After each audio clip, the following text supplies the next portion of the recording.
야고보서 2장입니다.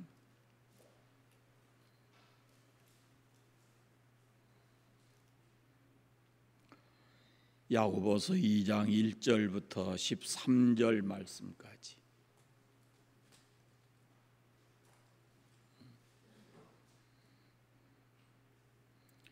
한 목소리로 같이 읽겠습니다. 내 형제들아, 영광의 주 곧 우리 주 예수 그리스도에 대한 믿음을 너희가 가졌으니 사람을 차별하여 대하지 말라.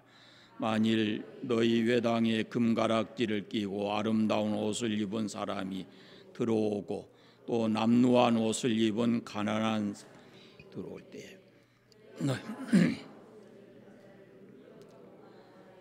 여기 좋은 자리에 앉으소서 하고 또 가난한 자에게 말하되 너는 거기 서 있은지 내 발등상 아래에 앉으라 하면 너희끼리 서로 차별하여 악한 생각으로 판단하는 자가 되는 것이 아니냐. 내 사랑하는 형제들아, 들을지어다. 하나님이 세상에서 가난한 자를 택하사 믿음에 부유하게 하시고 또 자기를 사랑하는 자들에게 약속하신 나라를 상속으로 받게 하지 아니하셨느냐. 너희는 도리어 가난한 자를 업신 여겼도다. 부자는 너희를 억압하며 법적으로 끌고 가지 아니하느냐. 그들은 너희에게 대하여 일컫는 바 그 아름다운 이름을 비방하지 아니하느냐. 너희가 만일 성경에 기록된 대로 내 이웃 사랑하기를 내 몸과 같이 하라 하신 최고의 법을 지키면 잘하는 것이거니와 만일 너희가 사람을 차별하여 대하면 죄를 짓는 것이니 율법이 너희를 범법자로 정죄하리라. 누구든지 온 율법을 지키다가 그 하나를 범하면 모두 범한 자가 되나니 간음하지 말라 하시니가 또한 살인하지 말라 하셨은즉 네가 비록 간음하지 아니하였어도 살인하면 율법을 범한 자가 되느니라. 너희는 자유의 율법대로 심판받을 자처럼 말도 하고 행하기도 하라. 긍휼을 행하지 아니하는 자에게는 긍휼 없는 심판이 있으리라. 긍휼은 심판을 이기고 자랑하느니라. 아멘. 갈라디아서에 이어서 우리가 야고보서를 살펴보고 있는데 다시 한번 주지에 말씀드리지만 갈라디아서는 하나님의 은혜로 우리에게 주신 믿음을 통해서 우리가 구원을 얻는 겁니다. 그런데 거기에 율법주의자들이 들어와서 예수 믿어도 율법을 지켜야 된다, 할례를 받아야 된다, 이런 주장을 하게 된 것이죠.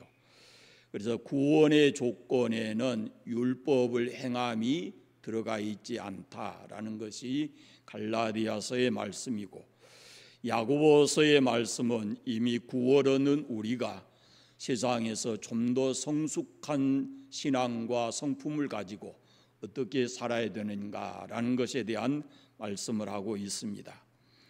1장 말씀을 우리가 살펴보았는데 1장은 한마디로 말하면 인내하는 삶을 살라라고 말합니다. 그리스도인으로 우리가 세상을 살아갈 때도 사람 때문에, 환경 때문에 많은 어려움을 겪고 시험을 당하기도 하지만 그러나 그때마다 참고 인내해야 된다라고 말씀합니다.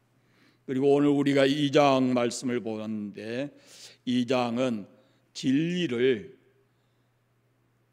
우리의 삶을 통해서 실천하라라는 그런 의미를 가지고 있습니다. 마지막 절을 우리가 익히 잘 아는데 마지막 절은 2장 22장의 전체 내용을 대변하고 있는 말씀입니다. 26절을 같이 읽어보겠습니다. 영혼 없는 몸이 죽은 것 같이 행함이 없는 믿음은 죽은 것이니라. 아멘. 그러면서 오늘 본문에 계속해서 강조하는 것이 뭐냐면 차별하지 말라는 거예요. 차별하지 말라. 부자와 가난한 자를 차별하지 말라라고 합니다. 우리가 세상 살면서 중요한 관계가 바로 중요한 것이 사람과의 관계인데 그것을 이 부자와 가난한 자를 차별하지 말라 이렇게 말씀을 하고 있어요. 차별하지 말라 이 말은요, 얼굴 따라서 대하지 마라 그런 뜻이에요. 히브리 헬라 말로 얼굴의 모양을 보고 사람을 대하지 말라 이런 뜻을 가지고 있습니다. 야고보서의 중요한 관점이 어떻게 하면 우리가 그리스도인으로서 좀 더 성숙된 인격과 삶을 살아갈 것인가라는 것인데, 어떤 사람이 이 성숙한 그리스도인이냐 그러면은 진리의 말씀을 삶을 통해서 실천하는 사람이 성숙한 그리스도인이다라고 말하는 겁니다. 그럼 이 사람이 성숙한 내가 그리스도인으로서 성숙한 신앙을 가졌는가라는 것을 판단할 수 있는 첫째 비결이 뭐냐면 사람을 차별하느냐 그렇지 않느냐라는 것이죠. 그때 우리가 오늘 구체적으로 이렇게 예시를 해놓았습니다. 금가락지 끼고 아름다운 옷을 입고 들어온 사람과 남루한 옷을 입고 들어오는 사람이 있는데 차별해서 자리를 뺏어간다든지 이런 것은 옳지 않다라는 겁니다. 좋은 금가락지 끼고 좋은 옷 입는 사람에게는 여기 좋은 자리에 앉으소서 그러면서, 가난한 사람에게는 너는 거기 섰든지 내 발등상 아래 앉으라 그러면은 과연 이것이 성숙한 성품을 인격을 가진 사람인가 하는 것이라. 그게 단순한 것 같지만 이것이 우리의 신앙의 성숙도를 드러내는 하나의 지표가 된다라고 말씀하고 있습니다. 요한일서 4장에 보면 이런 말씀이 있습니다. 누구든지 하나님을 사랑하노라 하고 그 형제를 미워하는 자는 거짓말하는 자니 보는 바 그 형제를 사랑하지 아니하는 자가 보지 못하는 바 하나님을 사랑할 수 없느니라 그럽니다. 그러니까 우리의 인간관계에는 그 영향이 어디까지 미치냐면은 하나님께까지도 미친다 그런 말씀이에요. 그러면 우리가 그리스도인으로서 어떤 인간관계를 가지고 살아야 되는가라는 것인데 1절부터 4절까지의 말씀을 보면 그리스도를 주로 모시고 그리스도 안에서 인간관계를 맺으라 이렇게 말씀을 하고 있습니다. 1절에 보시면 훌륭한 인간관계를 맺으려면 제일 중요한 것이 거기 그렇게 되어 있습니다. 먼저 그리스도를 주님으로 모셔야 된다라는 겁니다. 그냥 우리가 단순하게 그리스도 예수 믿는 사람으로서 온전한 인간관계를 가지고 살아가기 위해서는 예수님을 아예 주로 확실하게 내 마음속에 받아들이고 그분이 나를 다스리고 통치하시는 분으로 받아들일 때 우리는 그분으로부터 인간관계에도 선한 영향을 받을 수 있다라는 것을 볼 수가 있습니다. 사람의 마음속에는 누구든지 자기를 드러내고 싶고 자기가 높임받으려고 하는 그런 욕망이 다 있어요. 많은 사람으로부터 인정받고 싶고 권력과 명예의 자리를 누리고 싶어하는 그런 것이 다 있습니다. 그런데 이런 인간의 기본적 본능이 이것이 교회 안에서 드러나게 되면 문제가 된다 그런 말이에요. 그래서 교회 안에 들어온 사람들은 가장 중요한 것이 뭐냐면은 예수를 나의 주로 모신다 합니다. 그 말입니다. 그래서 야고보 사도뿐만 아니라 사도 바울 같은 사람도 앞서 말씀드렸지만은 주인이 예수를 믿든지 종이 예수를 믿든지 그 위치와 직함을 떠나서 서로 존경하고 사랑해야 된다라고 말씀하고 있어요. 교회를 바로 이해하지 못한 사람들은 또 교회가 세상 사람들에게 잘못 비춰진 것은 교회를 마치 계급 사회로 생각을 하는 겁니다. 이게 참 안타까운 거거든요. 다른 사람보다 높아지려는 이런 본능 때문에 교회 안에서까지도 이 옳지 못한 인간관계 이런 것이 형성이 된다면은 그건 교회의 본 모습이 아니다라는 것을 말씀하고 있습니다. 그리스도를 내 마음속에 믿음의 대상으로 모셨잖아요. 그러면은 우리 주님을 보시면 주님은 사람을 외모로 보시지 않습니다. 사람을 외모로 취하시는 것은 그리스도를 따라가는 삶의 태도가 아니다라는 걸 말씀할 수 있어요. 만약에 주님께서 사람을 외모로 이렇게 보셨다면 여러분과 저는 과연 하나님의 자녀가 될 자격을 갖추고 있을까요? 그 쉽지 않을 겁니다. 여러분에게 주님의 자녀될 만한 어떤 아름다움과 좋은 성품과 인격을 가지고 있나요? 우리에게는 결코 주님의 어떤 주님께서 조건을 내건다면은 거기에 이를 만큼 우리가 갖춰지지 않는다라는 겁니다. 하나님은 우리의 외모를 보신 것이 아닙니다. 자격 없고 조건 갖추지 못했어도 우리를 택해서 하늘의 복을 주시려고, 우리의 부족함을 고치시고 채우셔서 하늘의 복을 주시려고 우리를 하나님의 자녀로 삼으신 겁니다. 그런데 만약에 우리가 그런 하나님을 믿고 그런 예수님을 나의 주로 내 마음속에 믿고 살아간다면 사람을 외모로 보는 그런 편견에서 벗어나야 된다라고 말씀하고 있습니다. 주님께서는 사람을 대하실 때 이런 편견을 가지고 대하지 않았습니다. 두 가지 측면을 가지고 복음서를 보면은 예수님이 사람을 대하시는데, 첫째는 마음의 동기입니다. 마음의 동기. 주님은 겉으로 나타난 상황을 보시지 않습니다. 그 사람의 마음의 동기를 봅니다.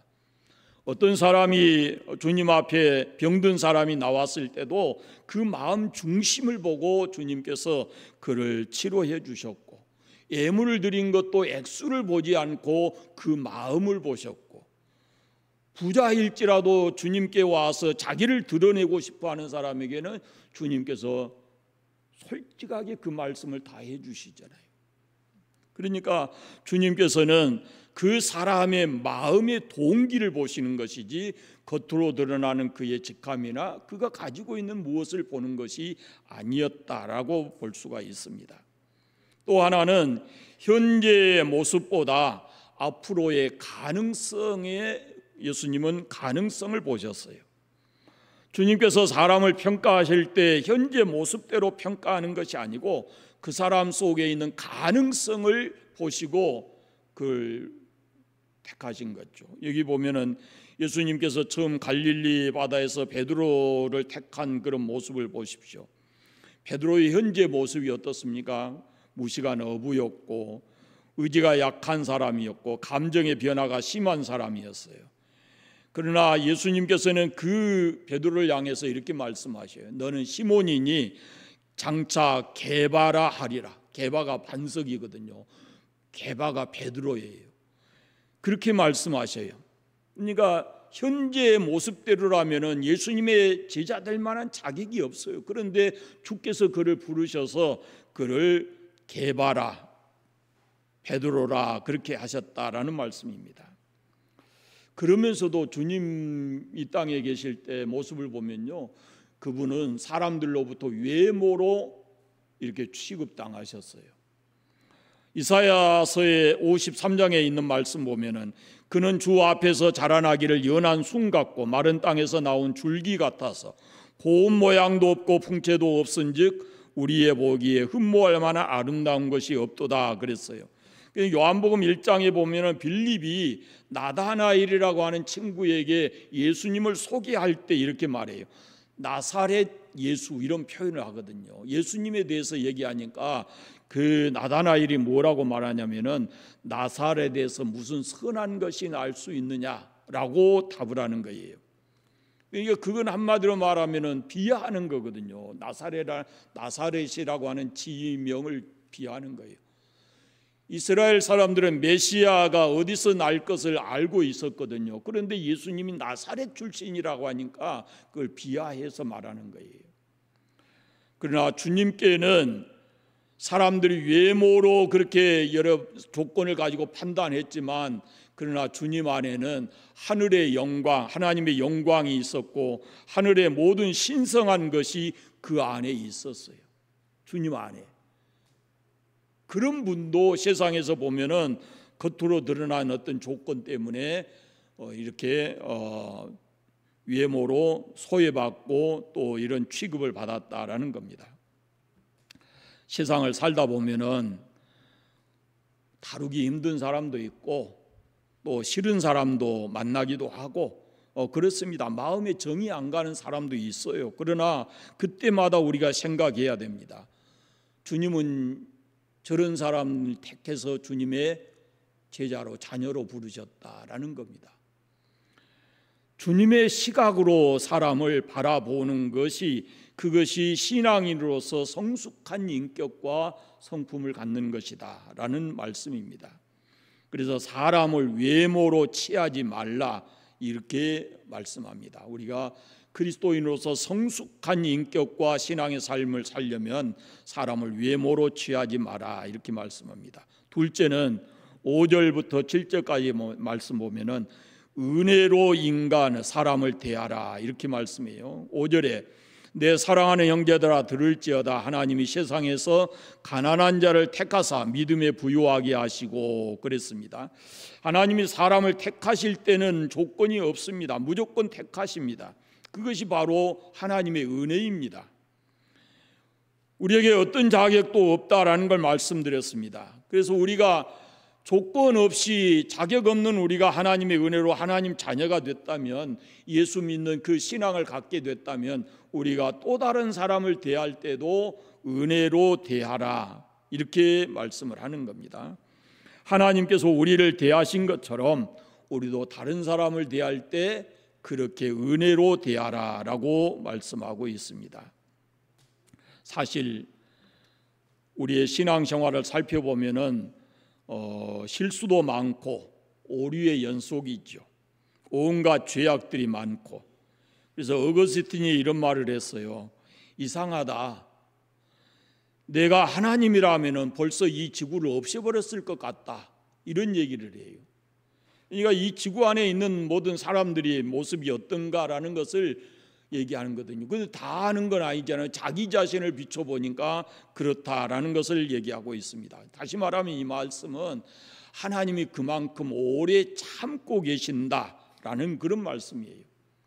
그분의 인자와 자비와 인자하신 성품을 그 말씀하고 있는 거예요.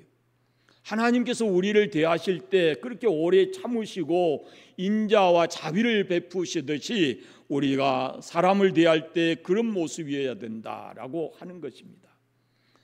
사도행전 10장에 보시면 베드로가 주님께서 베드로를 그가 싫어하는 이방 사람에게로 보냅니다. 고넬료라고 하는 가정에 베드로를 보내서 그 일로 인해서 유대인과 이방인 사이에 장벽이 무너집니다. 성경 곳곳에 그런 말씀이 있습니다. 그리스도 안에서 하나 되라.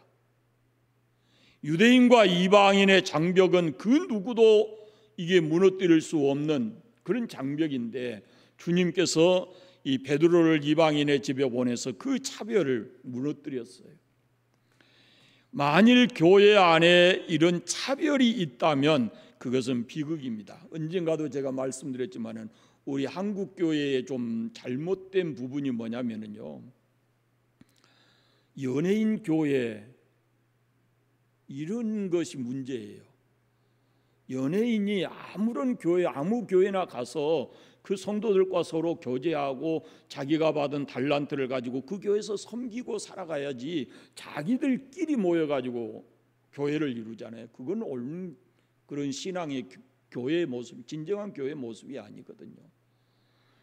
이게 얼마나 잘못됐는지 몰라요.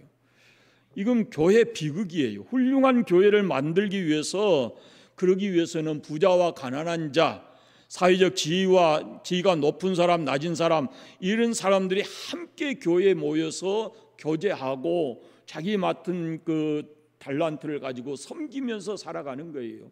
달란트가 있는 사람이 없는 사람을 위해서 헌신하고 봉사하면서 살아가는 것, 그것이 교회의 모습인 것입니다. 고린도서에 그러잖아요. 모두 다 눈이면 발은 어디 있느냐 그 말이죠. 다 똑같은 사람들만 모여서 하나님을 예배한다 그러면은 또 다른 지체는 어디가 있느냐 그 말이에요. 편견은 그리스도 안에서 무너져야 하는 겁니다. 갈라디아서 3장에 그래서 너희는 유대인이나 헬라인이나 종이나 자유자나 남자나 여자나 다 그리스도 안에서 하나다 이렇게 말씀합니다. 그리스도 안에서 인간관계를 맺을 때 편견이 사라져야 된다라는 것을 말씀하고 있어요. 부자나 가난한 자에 대한 편견도 없어야 되고 세상에는 부자와 가난한 자가 함께 살아가는 겁니다. 그래서 이제 야고보서 1장에 보면은 우리가 앞서 보았는데 낮은 형제는 자기 높음을 자랑하고 부한 형제는 자기 낮아짐을 자랑할지니 이는 다 풀의 꽃과 같이 지나간다라고 말씀합니다.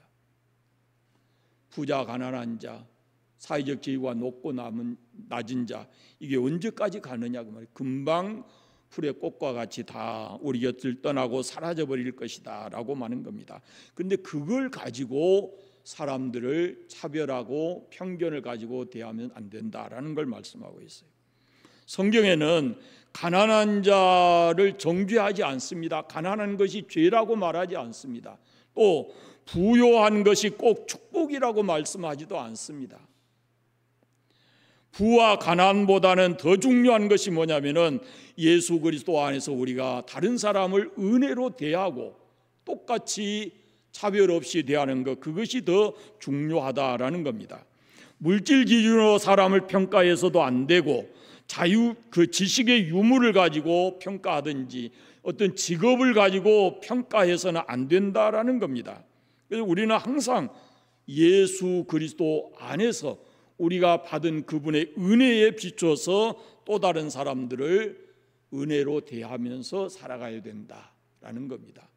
우리의 허물과 죄를 주님께서 은혜로 이렇게 대해 주셨듯이 혹시 우리가 살아가면서 우리에게 좀 섭섭하게 하거나 잘못된 일을 행한 사람도 우리가 그런 마음, 은혜로운 마음으로 그 사람들을 대해야 된다라고 말씀하고 있습니다. 세 번째는 하나님의 말씀대로 사람을 대하라라고 말씀합니다. 사람과의 관계 속에서도 중요한 것은 하나님의 말씀이 있어야 된다라는 겁니다. 뒤에 말씀을 보면은 이렇게 말씀합니다. 내 이웃 사랑하기를 내 몸과 같이 하라 이렇게 말씀하시잖아요. 이건 주님께서 주시는 아주 중요한 계명이거든요. 율법에 명시되어 있지만 주님께서 요한복음에서 내가 너희에게 새 계명을 준다 그러면서 서로 사랑하라 그러거든요. 그런데 이 이웃이라는 사람 속에 서로라는 말 속에는 이게 빈부의 격차를 두고 있지 않습니다. 부자를 사랑해라, 사회적 지위 높은 사람을 사랑해라 이렇게 말씀하지 않아요. 그 이웃이라는 속에는 가난한 자, 병든 자, 사회적으로 소외받은 자 다 있습니다. 어떤 청년이 와서 예수님께 그러잖아요. 내가 어떻게 해야 영생을 얻겠습니까? 그리고 결론이 뭐냐면은 네 있는 것을 팔아서 가난한 자들에게 주라 그렇게 말씀하시고 그때 예수님께서 하신 비유가 뭐냐면은 선한 사마리아인의 비유예요. 이게 진정한 네 이웃이라는 거예요. 그러니까 그 이웃이라는 말 속에 우리가 사랑해야 될 이웃이라는 말 속에는 바로 가난한 자, 부한 자 따로 포함되어 있지 않습니다. 모든 사람이 그 속에 다 있다라는 겁니다.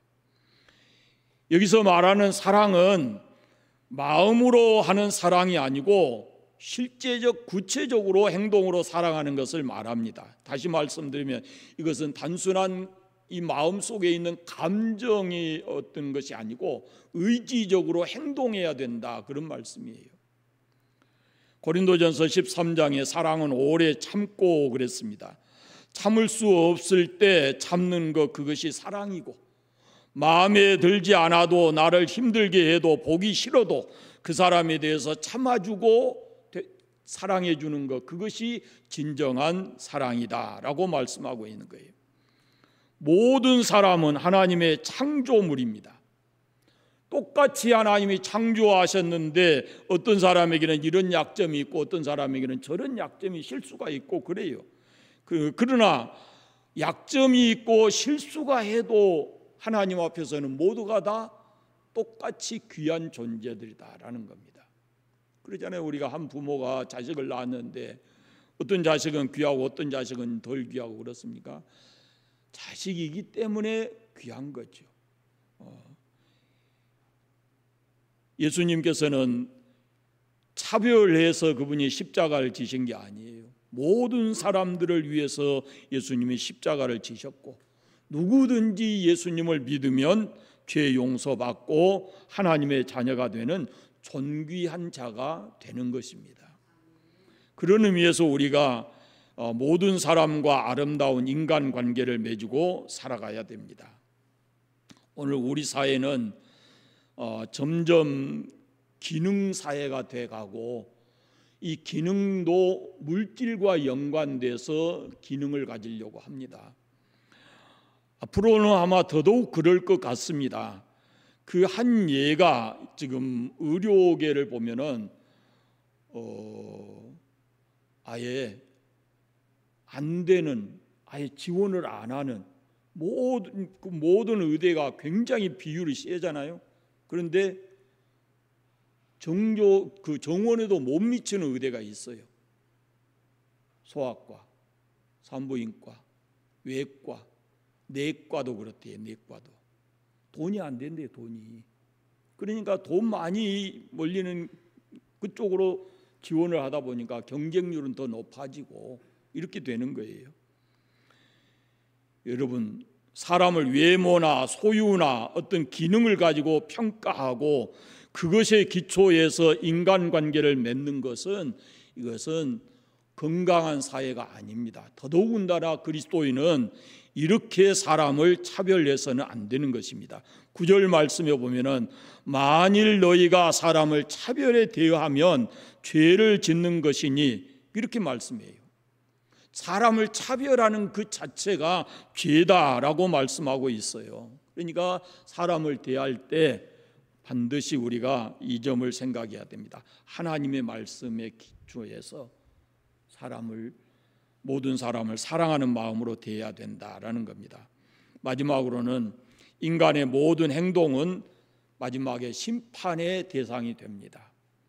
오늘 말씀 12절 13절에 있는 말씀입니다. 그러니까 우리가 이 말을 생각하면 참 조심스럽습니다. 내가 하는 말이, 내가 하는 행동이 하나님의 심판의 대상이 된다라고 하는 거예요. 그러니까 말을 할 때 나의 이 말이 하나님께 심판받는다, 나의 이 행동이 하나님께 심판받는다, 이렇게 생각하면은 어떻게 했어요? 우리가 말과 행동을 조심할 수 있고 또 바르게 해야 되고 그런 것을 우리가 생각할 수 있습니다. 한마디로 말하면은 말과 행동을 신중하게 해야 되고 진리의 말씀을 따라서 우리가 행동해야 된다라는 것을 말씀합니다. 기독교의 마지막은 심판입니다. 그때 예수님은 구원자가 아니라 심판의 주로 오십니다. 우리 말이 심판받고 우리 행위가 심판받을 겁니다.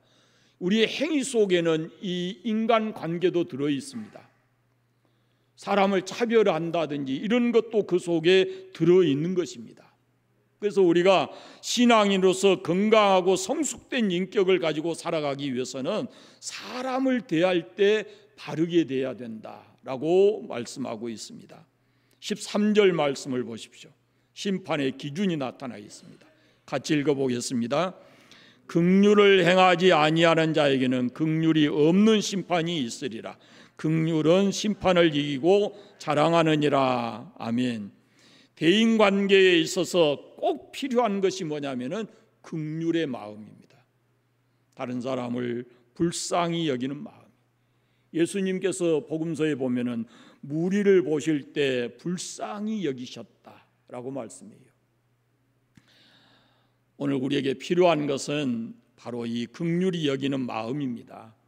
예수님께서 마태복음 5장에서 그렇게 말씀하십니다. 긍휼히 여기는 자는 복이 있나니 그들이 긍휼히 여김을 받을 것이며. 긍휼히 여기는 것은 사람을 긍휼히 여기는 것입니다. 긍휼히 여김을 받는다는 말씀은 하나님께서 우리를 긍휼히 여기신다라는 말씀입니다. 외모로 사람을 차별하지 않아야 합니다. 지금 우리 사회가 이런 모습이지만 그리스도인들은 이런 모습이 되어서는 안 됩니다. 또 소유로 사람을 차별해서도 안 됩니다. 이게 우리나라에도 점점 이게 빈부격차가 심해져 가지고 이게 얼마나 좀 안타까운지 모르잖아요. 아파트 평수 가지고 사람 나누잖아요. 담쳐놓고 이 지나가면 안 된다고. 왜? 그 사람 보고 하는 게 아니고 아파트 값 떨어진다고 그래서 못 간다 그러잖아요. 이게 우리 사회의 모습이에요. 건강한 사회입니까? 이게 이런 사회가 행복하겠습니까? 기능으로 사람을 평가해서도 안 돼요. 우리는 예수 믿는 사람입니다. 예수님께로부터 사람 대하는 법을 배워야 합니다. 은혜로 사람을 대해야 되고 하나님의 말씀을 기준으로 대해야 되고 잊지 말아야 될 것은 우리의 행동이 하나님 앞에서 심판의 대상이 된다라는 것을 잊지 말고 누구를 대하든지 주님께로부터 받은 그 긍휼의 마음을 가지고 우리가 사람을 대하고 살아가야 될 것입니다. 다른 사람을 넘어지게 하는 걸림돌이 되지 말고 다른 사람과 좋은 그 인간관계를 맺고 서로 사랑하는 그런 관계 속에서 삶을 살아가시기를 바랍니다. 기도하겠습니다. 하나님 감사합니다.